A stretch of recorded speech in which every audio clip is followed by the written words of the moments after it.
I'll give Northgard the approved score. And let's talk about it. Northgard is a cute cartoon-looking real-time strategy game that has an amazing take on the genre. If the game Civilization had a cousin who was a massive fan of Warcraft and Nordic mythology, then you will get Northgard, and you will get the single-player story, versus mode, and conquest mode that spices the gameplay up. What I think Northgard really wants you to feel is that you can win however you want to do it. You can win by smashing your opponent with force, be the most handsome tradesman out there, or the most famous one, and you can even win just by being the old guy who knows everything about everything.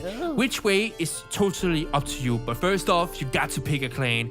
Each clan has their own unique bonuses and playstyle. Some clans leans to more a specific win condition, and already there you can get a lot of customization because each clan is so unique, and I will not go into details in this video, but yeah, they are so unique and I really love it. And after you pick your clan, then you are in the game. The land is separated in sections just like in Civilization and are covered in fog of war. Each section has their own kind of resources like food, wood, iron ore, and other unique things that can help you earn the victory. You will have to scout the land while finding needed resources, make your people happy, fight Mother Nature herself, and much more. And of course, you will also have to expand by using food to get access to new blocks where there is resources and space for you to build buildings. Northgard is running by a clock.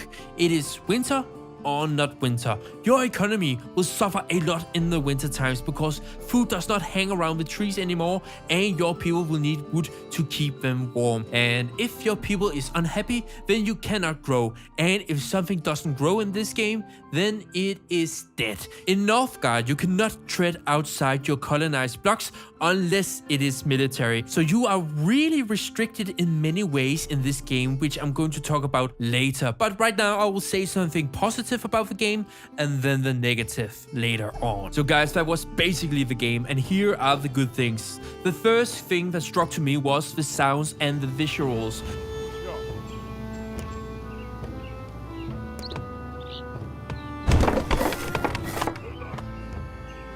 I really adore how this game looks, feels, and sounds overall, and you can hear that the soundtrack is good. Not Frostpunk or, Warcraft 3 good, but remarkable in its own way. The graphics makes it very clear to see each unit, who they are and what they're doing on the screen. The small animations are smooth, eye-catching, and makes you zoom in just to see it up close. Again, the graphics and animations are cute, charming, and really pleasing for the eyes, even after you have played the game for 13 hours plus. The world is the standard fantasy Viking world with Valkyries, giants, and other mythical creatures that are here to harm you or to help you if you choose. But don't expect, something fancy or a amazing take on the fantasy Viking world. But it is approved, but don't expect something great. But the clans in this game are amazing. They are varied and distinct between each other, and it is just very good.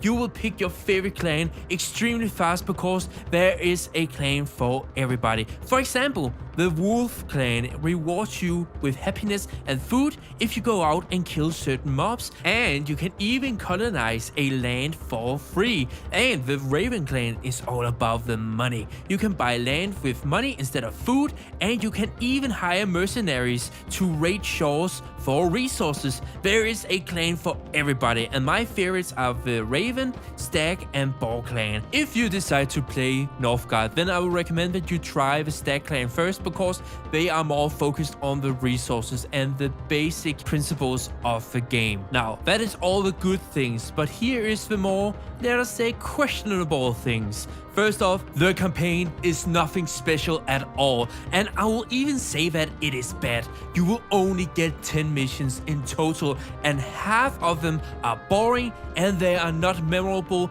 at all, as well as the story. Can you imagine telling a compelling story within 10 missions? Imagining a Warcraft 3 campaign with only 10 missions that tells you why we are doing what we are doing, why does it matter to us the players, why should we care for these people who are in the story, while making it compelling and interesting at the same time.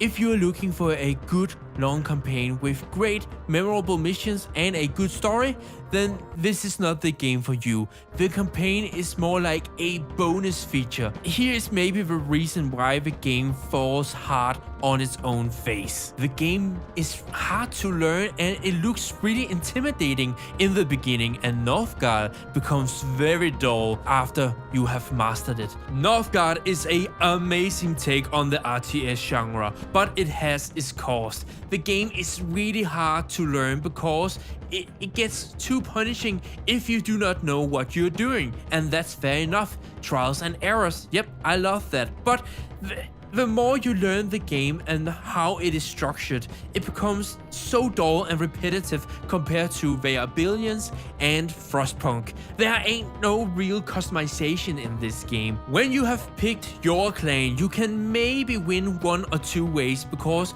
all of the other clans has a huge advantage over you, because if you play a different style than your clan is made for, then it is a uphill battle, and that is not a fun system, and you cannot build buildings as you like. Each block has a limit for how many buildings that you can build on a block, so you must build the most efficient buildings on that block. And if you do not build the buildings that the game forces you to build, then the game will punish you so hard in one way or the other. So when you have learned what to do in each block, then it becomes automatically, but not in a fun way. Again, when you have learned the game, which is the fun part, then it just falls flat. Hardcore players will find the game too easy because the game forces you to do the same things 90% of the time in a random generated map. That is not good. It is not like in StarCraft or Age of Empires, where you can have the freedom to play however you want to play the game. And yes, there are more win conditions in Northgard, but they are not more fun, to be honest. And there's also some frustrating gameplay mechanics that drags this game down a little bit. The conquest, the single player and the campaign is alright, and that is why I give it a approved score. But listen, I played this game more than 30 hours and I had an amazing time. But after you have learned the game, then Northgard has nothing more to offer you unless you will do the multiplayer. And again, if you're not a multiplayer kind of guy like me, then there is nothing more for you in Northgard. Northgard is a cute looking game that is hard and fun to learn, but with no real rewards to master it or play it in the end for those who want the single player experience.